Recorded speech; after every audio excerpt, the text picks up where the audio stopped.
আচ্ছা দেখো, অনেক দিন পরে একটা দারুণ ব্লাউজের কালেকশন পেয়েছি। এতটা আমারই ভালো লাগছে যে তোমাদের কেমন জানি না, মানে কতটা ভালো লাগবে।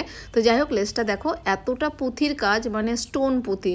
তো এই ব্লাউজটা মানে বানাতে আমার ভীষণ প্রবলেম হয়েছিল, যেহেতু পুঁথি এতটাই মানে প্রচুর মানে ঘন ঘন ছিল আর কি লেসটার ইয়ে কি বলে স্টোনগুলো আর কি। তো যাই হোক, ব্লাউজটা অর্ডার করেছিল, ব্লাউজটা আমার ভীষণ মানে ভালো লেগেছে। এটা অ্যাকচুয়ালি বিয়ের ব্লাউজ, মানে একটা কাস্টমারের।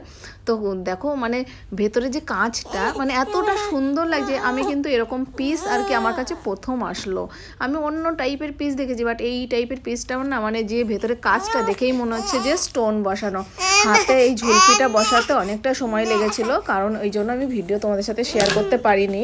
তো ভাবলাম যে এইভাবেই তোমাদের সাথে শেয়ার করি। দেখো হাতে কিন্তু বলেছিল যে ডবল লেস লাগিয়ে দিতে। তো এই বেশ ওই লেসটা বেশ একটু ট্রেন্ডিংয়ে চলছে, আর সামনে কিন্তু গলাটা এরকমই বলেছিল। লেসটা লাগাতে প্রচুর সময় লেগেছে, আমি ভিডিওটা স্পিডে করে দিয়েছি। তো যাই হোক, তোমাদের কেমন লাগছে জানিও। চলো ছবি শেয়ার করে দিই, ভালো লাগলে একটু লাইক অ্যান্ড কমেন্ট করে দিও। টাটা।